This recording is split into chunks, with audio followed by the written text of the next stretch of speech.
explique-t-elle. Margot et Josh sont assis sur le canapé. Je regarde la télé allongée par terre. Josh a préparé un énorme saladier de pop-corn. Je n'arrête pas de piocher dedans, une vraie morphale. C'est le moment de la pub pour parfum.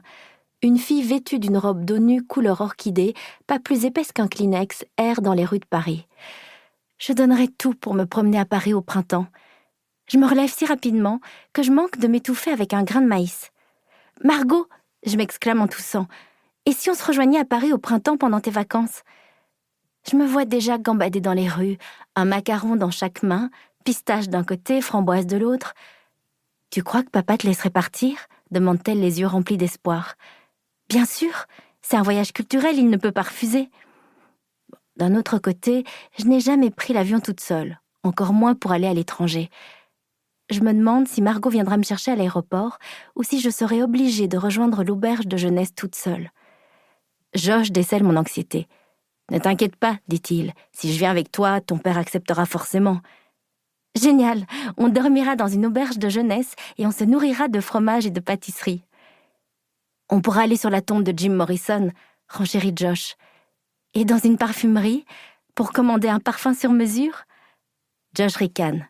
C'est grosso modo le prix d'une semaine en auberge de jeunesse. Il secoue légèrement Margot. Je crois que ta sœur a la folie des grandeurs. C'est la plus chic de la famille, admet Margot. Et moi, Jean Kitty. Je m'esclaffe. Toi, tu es la moins chic de toutes les filles sang. Je dois te supplier de te laver les pieds avant de te coucher, et c'est la croix et la bannière pour te mettre sous la douche. Je ne parlais pas de ça, proteste-t-elle rouge comme une pivoine. Je parlais de Paris. Tu es trop petite pour dormir à l'auberge de jeunesse, je rétorque avec un geste de dédain. Kitty rampe jusqu'à Margot et grimpe sur elle. Pourtant, à 9 ans, elle est trop grande pour s'asseoir sur nos genoux. Tu me laisseras venir avec toi, Margot ? On pourrait peut-être se programmer des vacances en famille, propose Margot en l'embrassant sur la joue. Toi, Lara Jean et papa, vous devriez tous venir ensemble. Je fronce les sourcils. Ce n'est pas comme ça que j'imaginais ma virée à Paris. Josh se hisse au-dessus de la tête de Kitty et me lance un « on en parle plus tard » muet, en bougeant seulement les lèvres. Je lève discrètement les pouces. Plus tard, on se retrouve toutes les deux dans la cuisine avec Margot. Josh est parti depuis longtemps. Kitty et papa dorment. Margot est devant son ordinateur tandis que je fais des boules de pâte à biscuits avant de les enrouler dans un mélange de sucre et de cannelle. Je prépare des snickerdoodles pour m'attirer les bonnes grâces de Kitty. Tout à l'heure, quand je suis montée lui dire bonne nuit, elle s'est retournée dans son lit et a refusé de me parler. Elle est convaincue que je veux l'empêcher d'aller à Paris. Mais j'ai un plan. Je vais poser une assiette de snickerdoodles à côté de son oreiller pour qu'elle se réveille avec une odeur de pâtisserie maison. Margot est encore moins bavarde que d'habitude. D'un seul coup, sans crier gare, elle lève les yeux de son écran et me dit « J'ai cassé avec Josh ce soir, après le dîner. » Une boule de pâte glisse de mes mains et tombe dans le récipient de sucre. « Je veux dire, il était temps, » ajoute-t-elle.